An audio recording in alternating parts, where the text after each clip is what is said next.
Alors ce matin, on va lire ensemble dans la lettre de Paul aux Philippiens, un passage qu'on connaît, Philippiens 2.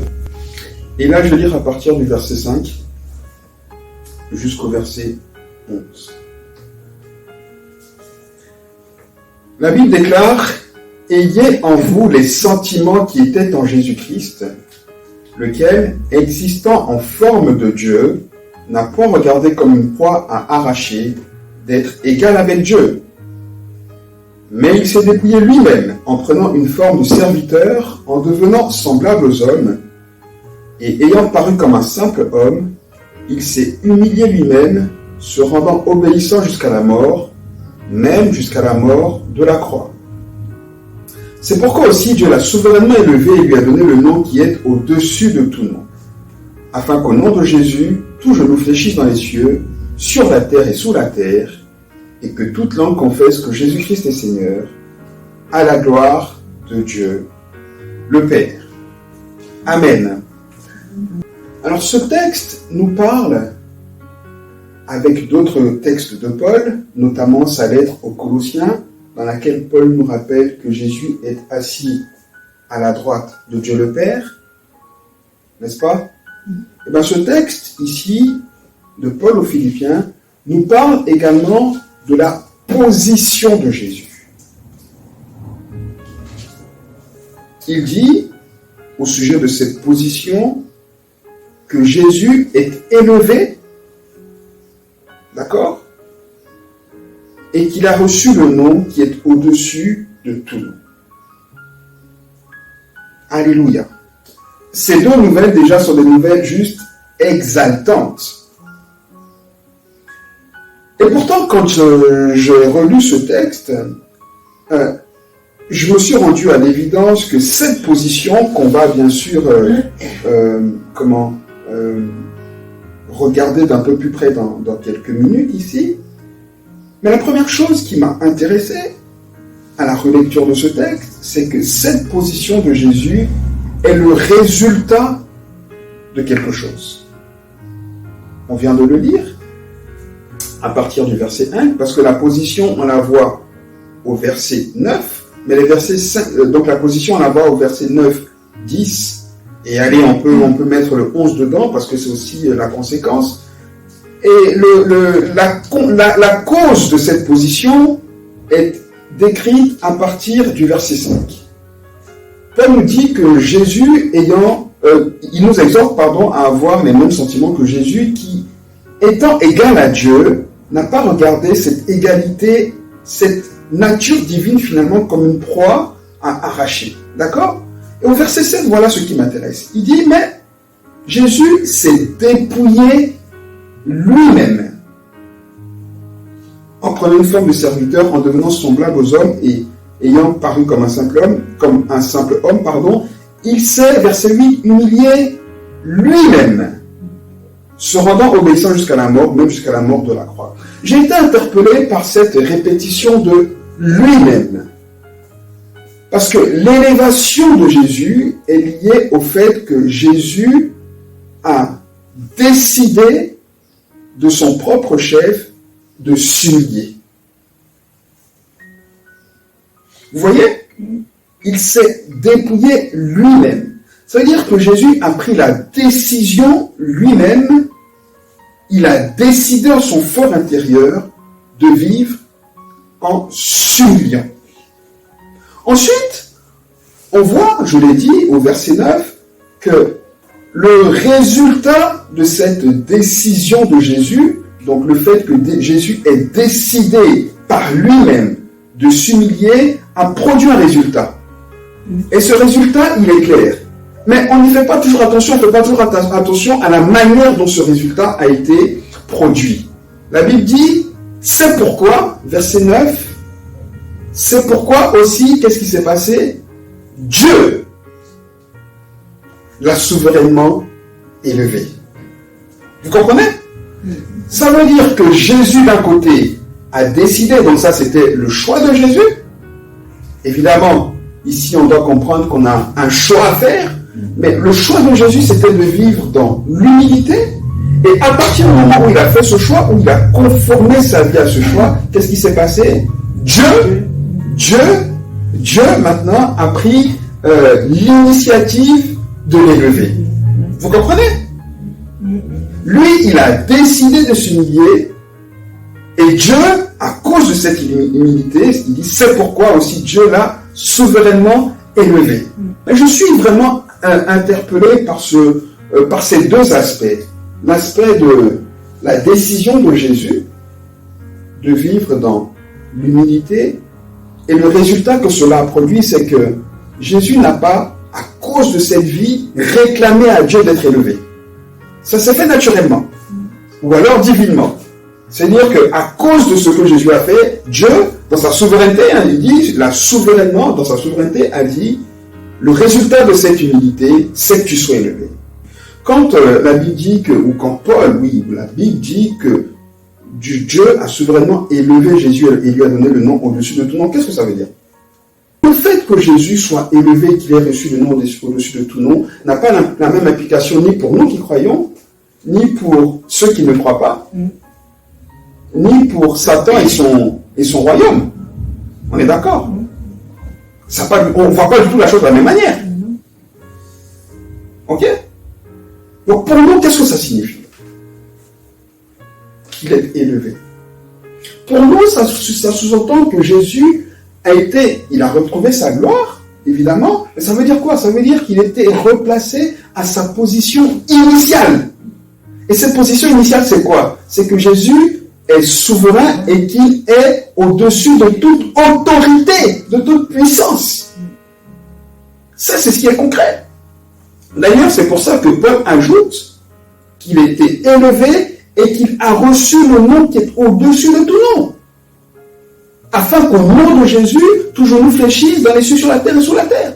Ça veut dire quoi? Ça veut dire que où qu'on soit et qui qu'on soit, parce que quand Paul dit dans les cieux, sur la terre et sous la terre, ça signifie quoi? Dans les cieux, il est en train de parler de tous les êtres célestes, de tous les anges, mais les anges qui sont encore soumis à Dieu, évidemment. Sur la terre, c'est toute la création vivante terrestre, ça veut dire nous les hommes, les animaux, etc. D'accord? La Bible parle, d'ailleurs, David dit que même les arbres louent Dieu, la nature loue Dieu. C'est écrit. D'accord? Donc même la nature reconnaît que Jésus est souverain, évidemment. Vous vous rappelez que Jésus a parlé à la tempête, etc. Ils ont été obligés d'obéir à la voix de Jésus. Mais ça veut dire que concrètement, pour nous, ça doit vouloir dire quelque chose. D'accord? Donc dans les cieux, les anges sont soumis à Dieu, ils reconnaissent que Jésus est élevé, donc il est au-dessus d'eux, afin qu'au nom de Jésus, il fléchit genoux. Ça veut dire que Jésus a la capacité, il a l'autorité d'ordonner ce qu'il veut à un ange, et l'ange lui obéit. Et qui est-ce qui est au bénéfice de ce ministère des anges? La Bible dit, c'est nous.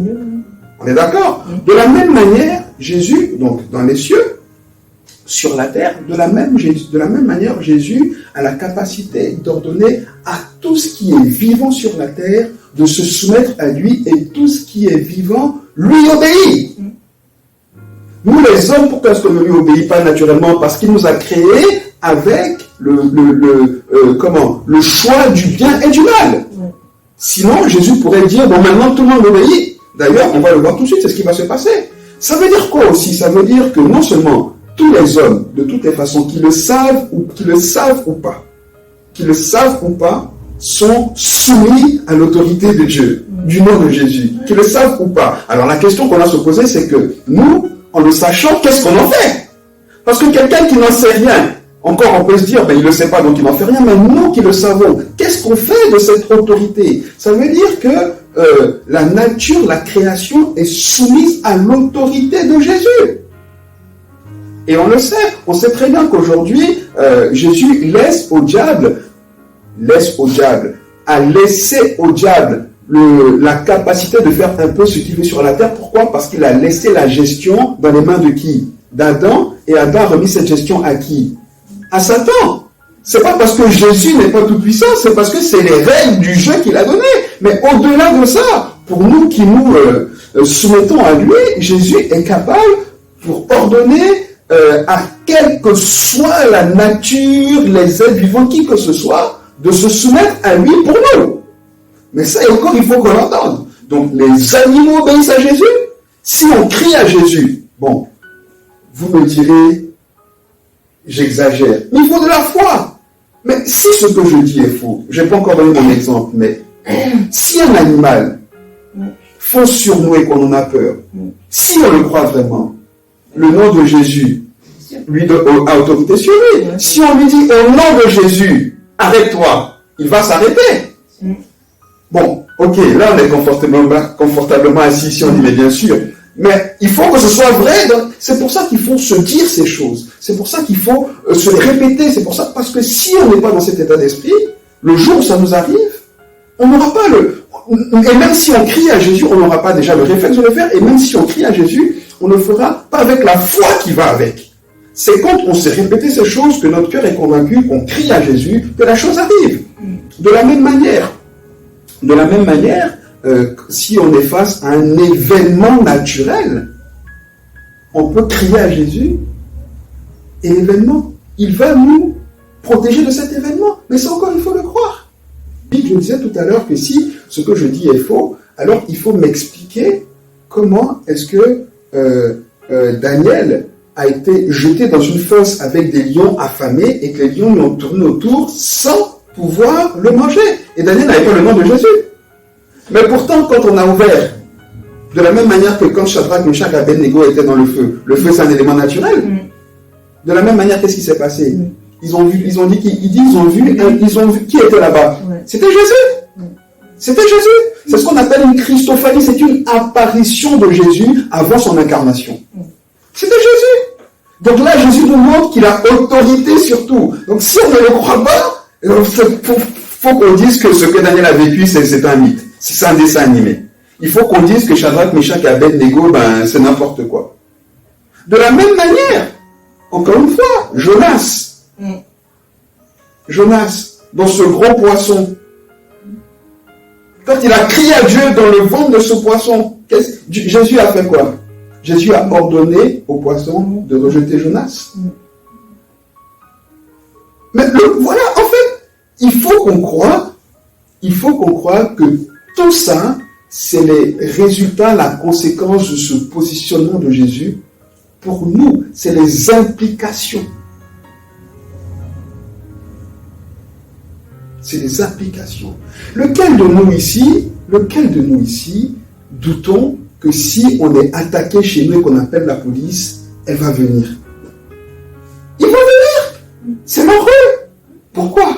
Parce qu'ils ont le pouvoir du gouvernement. C'est leur rôle. Et leur rôle, pour nous, c'est qu'ils nous protègent.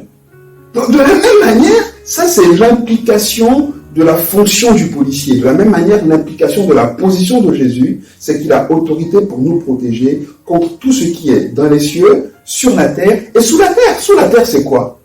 L'image de sous la terre, c'est le diable et son royaume. C'est ça.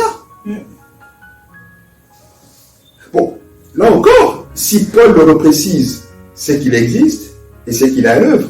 C'est que Paul nous dit qu'on a besoin de savoir, de se rappeler que le nom de Jésus est aussi au-delà, à autorité sur cette activité-là. Et là encore, à nous de rentrer vraiment en possession, dans la foi de toutes ces choses-là. Amen ou pas? C'est ça. Amen. C'est ça. Et donc, regardez avec moi, donc là on a parlé de cette position de Jésus. Mais cette position de Jésus rejoint la même position que Paul décrit dans sa lettre aux Colossiens, qu'on ne va pas lire ici, mais quand il nous dit que Jésus est assis où? À la droite du Père, et que qui est assis avec lui là-bas? Qu'est-ce qu'il dit? Il dit que nous aussi on est assis avec lui là-bas.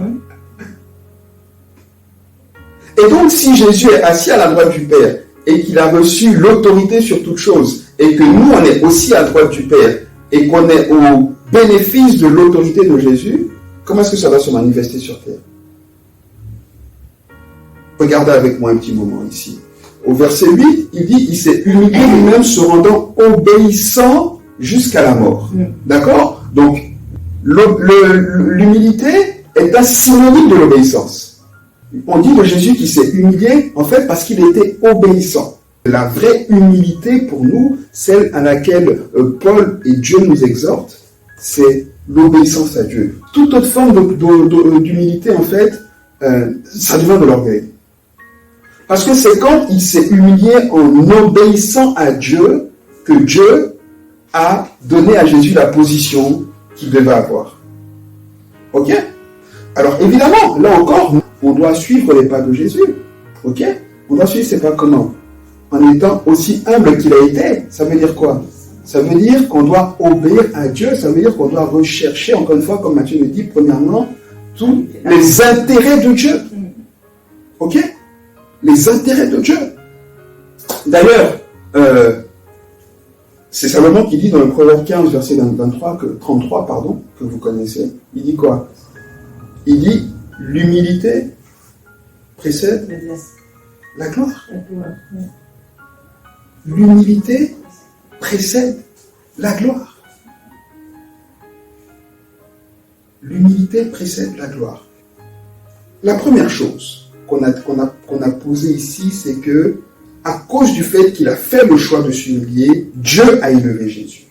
Dieu a redonné à Jésus la position qui était la sienne. Donc Jésus n'a jamais demandé à Dieu, Père, redonne-moi ma place. Père, remets-moi à ta droite. Père, redonne-moi ta gloire. Il n'a jamais fait ça.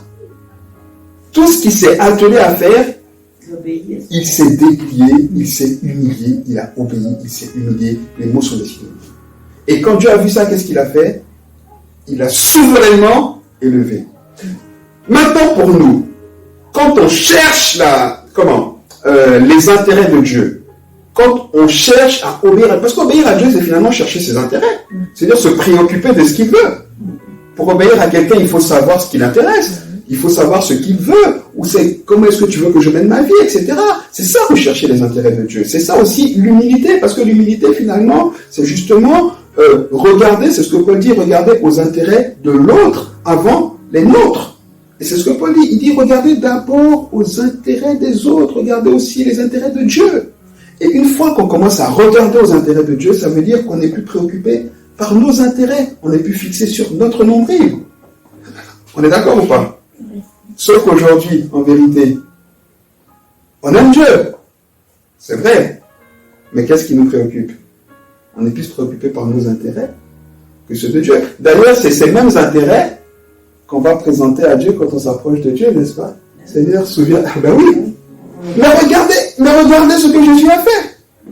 Regardez ce que Jésus a fait. C'est ce que je viens de dire. Jésus n'a pas regardé son intérêt. La seule fois où Jésus allait, on va dire, et encore, a peut-être pensé un peu à lui, et encore, il s'est vite rattrapé, c'est à Gethsémane. Quand il a dit, si c'est possible, enlève cette coupe de moi. Il a dit, si c'est possible. Et tout de suite après, qu'est-ce qu'il a dit? Il s'est rattrapé, il a dit, mais pas ma volonté. Encore une fois, ta volonté. Vous comprenez? Mais nous, évidemment, quand on relit le passage un peu plus haut, Paul qui dit, considérez vos propres les intérêts des autres, considérez finalement les intérêts de Dieu. Ça veut dire qu'il ne dit pas qu'il ne faut pas se désintéresser de nos intérêts, c'est pas ce qu'il dit. Mais il dit la première chose qui doit nous préoccuper, c'est les intérêts de Dieu. C'est pour ça que la Bible dit que Jésus s'est lui-même volontairement humilié. Il a volontairement décidé de se préoccuper des intérêts de Dieu d'abord. Et qu'est-ce qui s'est passé? Dieu a donné. C'est le même principe que Matthieu nous rappelle, Jésus nous rappelle dans Matthieu 6. Hein? C'est la même chose que Paul dit ici. Il dit, faites du fait du royaume des cieux votre préoccupation première, et toutes ces choses, c'est automatique en fait, c'est automatique. C'est automatique. Bon, j'avoue que chacun de nous, on était déjà allé au distributeur en sachant qu'on n'avait pas d'argent sur le compte, et pour mettre la carte en disant, peut-être que ça va passer. Mais la vérité, c'est que quand on met la carte dans le distributeur, on sait qu'on va recevoir de l'argent. Oui ou non? C'est automatique. C'est la même chose. Si on se détourne de nos intérêts pour rechercher les intérêts de Dieu, Dieu nous élève. Alors l'élévation ici, c'est quoi? Il faut se remettre dans le contexte. L'élévation ici qui est attribuée à Jésus, elle concernait le désir du cœur de Jésus. Hein? Parce que finalement, Jésus, n'oublions pas qu'il était 100% homme, mais il était aussi 100% Dieu. Et comme il venait du ciel, les vrais intérêts qui étaient dans le cœur de Jésus, ce n'étaient pas les intérêts terrestres. Jésus s'en foutait. C'est pour ça que même Jésus, la richesse, avoir une famille et tout, c'était pas sa préoccupation. Il disait, moi je viens du ciel, vous me parlez de quoi? C'est laquelle de maison vous pouvez m'offrir ici sur terre qui pourra me satisfaire? Vous comprenez? Quelle femme peut me donner un amour qui est plus grand que l'amour que moi j'ai connu? Vous comprenez? Donc les vrais intérêts de Jésus étaient ceux du ciel. Donc finalement, quand le Père, l'élève, le Père répond à ses vrais désirs profonds. C'est pour ça qu'il dit qu'il a élevé, il lui a redonné sa position en le comblant finalement de ses vraies attentes. Donc pour nous ici, l'élévation ici, elle correspond à quoi? Elle correspond à tout ce qu'on attend de Dieu maintenant. Et cette élévation, elle peut changer demain. C'était pas la même hier. Vous comprenez? Finalement, cette notion d'élévation, c'est la notion de récompense spirituelle, ce qu'on peut appeler la bénédiction pour nous sur terre. Mais pas que. Parce que la bénédiction sur terre, elle est aussi liée à la bénédiction spirituelle. Vous comprenez ce que je veux dire? Et donc finalement, Dieu dit que plus on cherche à lui obéir, volontairement, ça veut dire qu'on regarde à nos intérêts. Le matin, on se lève, on se dit, ah mais j'ai encore ça à faire, ah j'ai encore ci à faire, ah je ne vais pas y arriver. Et puis volontairement, on dit, écoute, tu sais quoi Seigneur, pour l'instant là, je mets tout ça de côté. Dis-moi, qu'est-ce qui te ferait plaisir aujourd'hui, Seigneur? Qu'est-ce que tu voudrais que je fasse? Est-ce que tu voudrais que je m'occupe de ça? Est-ce que tu penses que c'est juste pour toi, je sais pas, que j'aille donner un coup de main à cette personne? Est-ce que tu penses que c'est juste pour toi que je fasse cette tâche? Que je fasse, vous comprenez? Chercher les intérêts de Dieu. Qu'est-ce que tu veux chercher en tant que Dieu? Aujourd'hui, qu'est-ce qui te ferait plaisir? C'est ça, en fait, que Dieu apprécie. Et en fait, c'est juste comment je vais dire ça? Une preuve d'amour. Parce que quand on aime quelqu'un, on a envie de lui faire plaisir. Et on lui demande, mais qu'est-ce qui te ferait plaisir? Vous êtes avec moi? Et Dieu dit que quand on agit comme ça, il nous élève. Sans qu'on ait à lui demander. Relisez un petit coup. Relisez. Verset 6. Jésus, existant en forme de Dieu, n'a pas regardé comme une proie à arracher d'être égal avec Dieu. C'est-à-dire que Jésus n'a pas cherché à prendre comme un avantage son égalité avec Dieu. Ça veut dire finalement que Jésus lui-même n'a pas fait de miracle pour sa pomme. Vous comprenez? Jésus n'a pas fait de miracle pour sa pomme. D'ailleurs, rappelez-vous, quand il arrive devant ce figuier qui n'a pas de fruits, Jésus aurait pu claquer des doigts et puis il y aurait eu des figues sur ce figuier. Il aurait pu. Oui ou non? Est-ce qu'on est sûr? Mais quelqu'un qui a multiplié des pains et des poissons pour les autres, il aurait pu faire ça, il y aurait eu des figuiers. Mais quand il a multiplié les pains et les poissons, c'était pourquoi? C'était pour les autres. Pourquoi? Parce que le Père lui avait demandé de le faire. Mais devant le figuier, Jésus n'a pas dit, allez, donne-moi des figues. Mais par contre, Jésus était contrarié qu'il n'y ait pas de figues sur le figuier. Et qu'est-ce qu'il a décidé de faire? Pour exprimer sa contrariété, il a maudit le figuier. C'est-à-dire que Jésus n'a pas fait de miracle pour sa pomme. C'est-à-dire que ses intérêts, c'était pas son problème. Ses intérêts passaient complètement à côté de... C'était pas son problème, c'est les intérêts de Dieu. L'obéissance, la soumission, mais qu'est-ce que tu veux, Père? C'est ce qu'il dit. Il dit, il n'a pas regardé comme une proie à arracher d'être égal avec Dieu. Il n'a pas pris pour lui. Il n'est pas venu dire, ouais, je suis Dieu, bah, qu'est-ce que tu dis? Rappelez-vous, encore une fois, quand ce soldat le gifle et qui lui dit, mais pourquoi tu me gifles? Pourquoi tu me gifles? Qu'est-ce que j'ai dit de mal? Si ce que j'ai dit est mal, ok, d'accord, mais pourquoi tu me gifles? Jésus aurait pu, d'ailleurs, il dit à Pilate, il dit, mais je peux claquer les doigts et puis mon père envoie des épices, et puis c'est fini, il envoie une armée, et puis c'est fini. Mais tout ça, Jésus n'a pas fait. Parce qu'il était obéissant, parce qu'il savait que le plan de Dieu passait par le fait qu'il ne fasse pas tout ça. Et donc, jour après jour, avec ses contrariétés, avec ses frustrations, avec ses combats, avec ses difficultés et tout, Jésus demandait toujours au Père, qu'est-ce que je fais? Qu'est-ce que je fais? Qu'est-ce qui te ferait plaisir? Est-ce que ça t'honore? C'est ça. Il dit, c'est ça. Ils ont encore... Tout ça, il il n'a pas regardé comme une proie à arracher d'être égal à Dieu. Il n'a rien pris pour lui. Il n'a pas dit non, moi je... Non, non, non, non. D'ailleurs, jamais Jésus n'a usé de sa position de Dieu sur terre. Jamais. Jamais.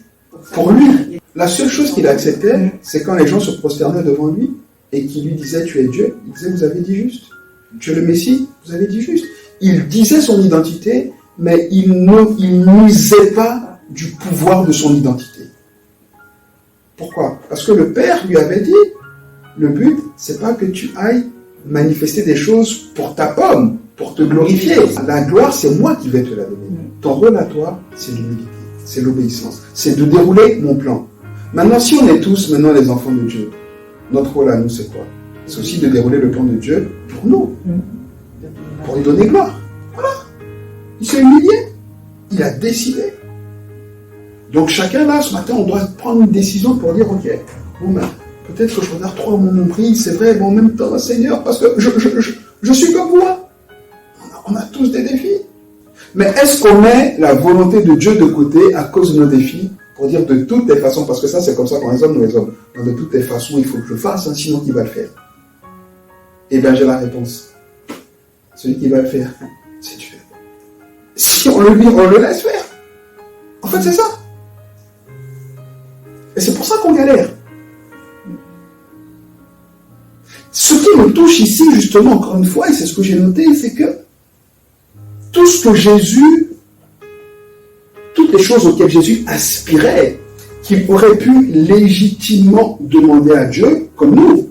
Ce qu'on demande à Dieu, c'est légitime, hein? Il n'y a aucun problème. Hein? Dieu ne dit pas que ce n'est pas juste, etc. Enfin, à part si on a des idées vraiment farfelues, mais tout ça, Jésus n'a pas demandé à Dieu.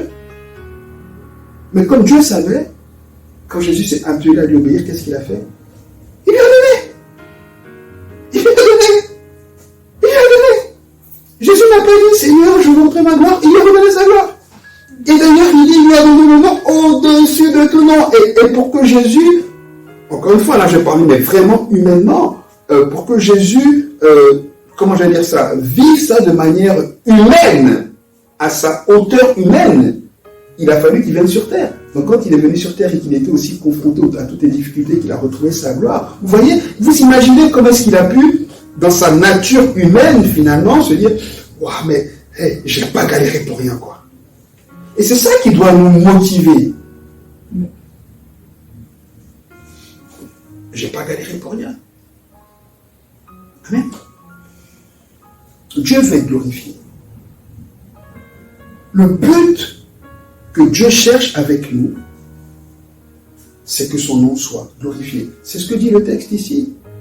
Il dit au verset 10, au verset 11, pardon, que Dieu a donné le plus grand nom à Jésus, hein, afin que tout genou se fléchisse donc dans les cieux, sur la terre et sous la terre, verset 10, et que toute langue confesse que Jésus est Seigneur, à la gloire de Dieu, le Père. Donc en fait, tout ça, c'est pourquoi? C'est pour la gloire de Dieu, le Père. Donc finalement, la seule chose, et ça si on n'a pas compris, c'est qu'on n'a rien compris de Dieu, la seule chose que Dieu cherche au travers de tout ce bazar-là, c'est d'être glorifié. Et comment est-ce que Dieu est glorifié? C'est quand on reconnaît que Jésus est Seigneur. C'est la seule chose. Et donc, c'est la seule chose pour nous de reconnaître Jésus comme Seigneur. Et c'est aussi ça peut être aussi notre préoccupation que les autres reconnaissent que Jésus est Seigneur.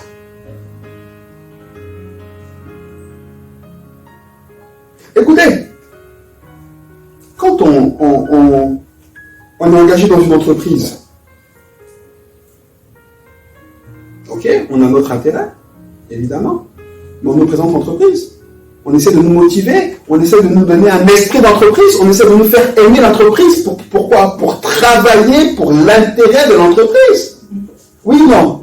Mais sinon, en vérité, les intérêts de l'entreprise, là, c'est pas nos intérêts. La seule chose que nous, on retire des intérêts de l'entreprise, c'est notre salaire. Point. Tout le reste, c'est pour l'entreprise. Vous comprenez? Mais finalement, qu'est-ce qu'on fait quand on est engagé par l'entreprise? On fait tout pour l'intérêt de l'entreprise. Naturellement. De la même manière, quand on est engagé pour Dieu, on doit tout faire pourquoi? Pour l'intérêt de Dieu. Ça veut dire quoi? Ça veut dire que nous, on le proclame, mais on parle aussi de lui pour ce qu'il est. Vous comprenez ce que je veux dire? C'est là que Dieu tire sa gloire, parce que c'est là où il y a son intérêt. Amen ou pas?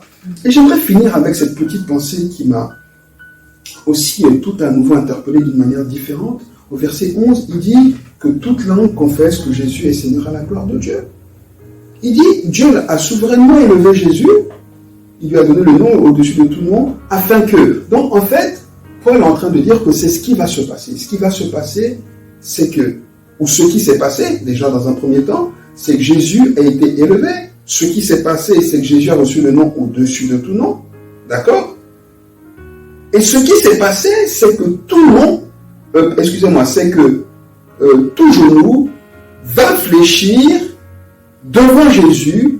Et ce qui va se passer aussi, c'est que toute langue va confesser que Jésus-Christ est Seigneur à la gloire de Dieu. En fait, Paul place ça comme quelque chose qui va se passer. C'est une évidence. Il dit, voilà ce qui est. Ok? De la même manière qu'on ne sait pas trop comment ça va se passer, mais on sait que le monde va s'arrêter de tourner à un moment ou à un autre. De la même manière, tout le monde va confesser Jésus. Ok? Ok.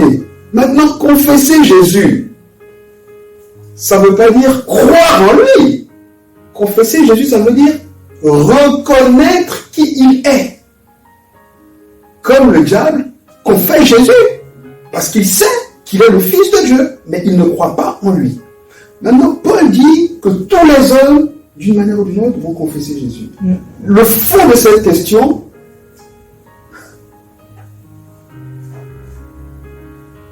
c'est quand est-ce qu'on va confesser Jésus. Ça, c'est l'enjeu. Parce que si on confesse Jésus de notre vivant, on est sauvé. Parce que cette confession est pour le salut. Si on confesse Jésus pendant qu'on est vivant et qu'on croit en lui, on est sauvé. Maintenant, l'autre détail ici qui est important, c'est que d'une manière ou d'une autre, je l'ai dit, tout le monde va confesser. D'accord? Les autres qui n'auront pas confessé pour la foi, en croyant en Jésus, ici sur terre, ils vont le confesser quand? Au jugement. Au jugement, d'une manière ou d'une autre, ils vont fléchir genoux et reconnaître que Jésus, ils vont dire, sauf que ce sera pour la mort. Donc l'enjeu ici pour nous, c'est de savoir à quel moment est-ce qu'on va confesser Jésus. Non seulement c'est l'enjeu pour nous ici on n'a pas de problème, on a la réponse parce que on a confessé individuellement. Jésus, on a reconnu et on croit en lui, évidemment. Mais l'autre enjeu qui concerne l'intérêt de Dieu, c'est de s'assurer que le plus grand nombre autour de nous le confesse aussi ici. C'est ça qui est l'intérêt de Dieu. Et ça, c'est l'intérêt de Dieu. C'est pour ça que chaque jour, on doit, au milieu de notre activité, dire, mais Seigneur, permets que je dise au moins ton nom à une personne aujourd'hui. Peu importe la manière, mais je veux te confesser. Je veux te confesser. Je veux te confesser à quelqu'un. Si on y regarde bien, il y a des sujets desquels on parle tous les jours naturellement, sans qu'on nous demande. C'est des sujets qui nous habitent. Alors si Jésus nous habite et que on fait le choix finalement d'être volontairement, c'est exprès, soumis à lui dans l'obéissance, et qu'on comprend que l'intérêt de Dieu premier, c'est que Jésus soit reconnu comme Seigneur, on doit être habité par ce désir de présenter Jésus à quelqu'un comme le Seigneur. Amen ou pas? Et c'est intéressant la manière dont Paul le dit. Paul dit que quoi qu'il arrive, que vous le fassiez ou pas, ça va arriver. Donc autant vous assurer que ça se passe maintenant, en fait. Et ça aussi, ça doit nous donner finalement de la liberté quand on annonce Jésus. Parce que le problème, c'est qu'on nous a tellement entendu que les gens ne sont pas intéressés par Jésus, etc. Que finalement, on a honte, je l'ai dit, et c'est encore une fois, bien sûr, le thème de cette année, on a honte de Jésus. Parce qu'on a l'impression que ça ne marche pas ou quoi que ce soit. Mais la vérité, c'est que quand on nous dit ça de Jésus, on a toujours l'impression qu'on va annoncer Jésus comme un produit bon marché. Mais si tu as dans la poche un produit bon marché que tu essaies de le vendre, ben tu peux pas être sûr que tu vas le vendre. Parce que tu dois te dire, il va falloir que tu baratines. Mais le problème, c'est que Jésus n'a pas besoin qu'on baratine pour croire en lui. On le présente et puis la personne en fait ce qu'elle veut. Le problème, c'est qu'il faut qu'on annonce Jésus avec cette assurance en disant, mais de toutes les façons, tu vas le confesser. Si tu ne l'acceptes pas maintenant, c'est ton problème. Comme un médicament qu'on donne à quelqu'un qui est en train de mourir. C'est ta seule issue. Et une fois qu'on est dans cette assurance, vous verrez qu'on annonce l'évangile d'une manière totalement différente. Ça nous donne de l'assurance. Pourquoi? Parce que nous aussi, on est convaincus déjà de notre position en Christ et on sait qui on présente. On sait que la personne qu'on présente est la chose unique de la personne à qui on le présente. Vous comprenez? Et ça change notre perspective. C'est pour ça que ce texte-là m'a interpellé à nouveau. Paul dit, que vous le fassiez ou pas, que les gens le sachent ou pas, qu'ils en aient envie ou pas, qu'ils le croient ou pas, qu'ils y pensent ou pas, qu'ils le veulent ou pas, quoi qu'il arrive, un jour, tout le monde ploiera Jésus devant lui.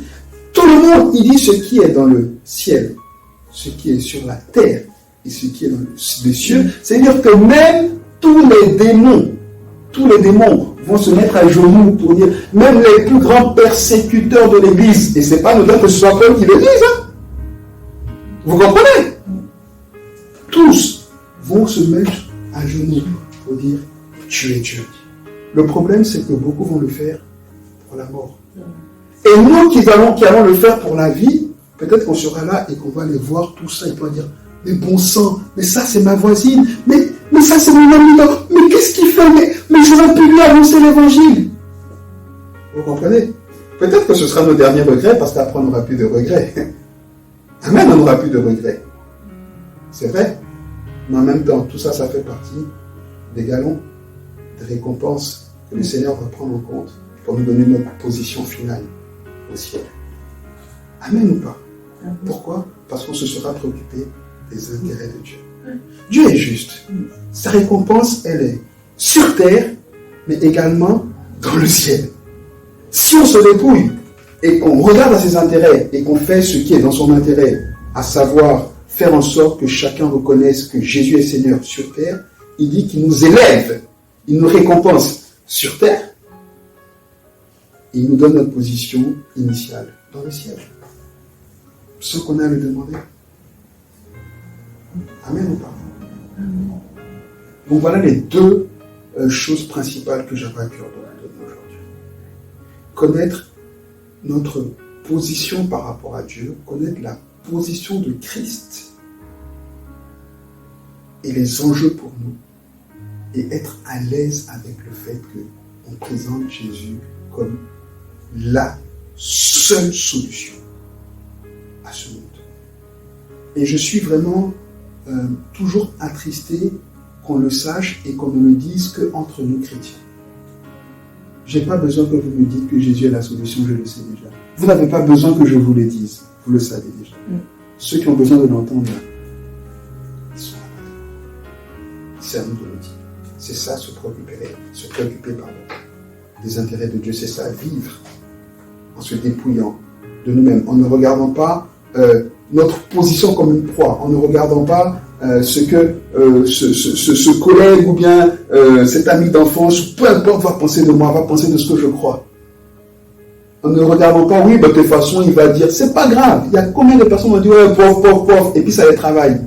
C'est pas grave. Nous, l'essentiel, c'est qu'on a proposé la solution, en étant sûr que c'est la solution. En bougeant la personne pour lui dire, écoute, de toutes les façons, c'est toi qui peine. Tu veux pas? C'est ton problème. Pour en disant, accepte Jésus, mais je t'en supplie. Jésus n'a pas besoin de ça. Jésus n'a pas besoin qu'on supplie les gens. Jésus, on ne prend pas Jésus comme quelqu'un qui demande pardon. Tu sais, il t'aime comme si l'amour de Dieu court de je t'aime, non. Dieu, il est souverain. Dieu, il est souverain. Vous comprenez? Il est souverain. Bon, je vais m'arrêter ici.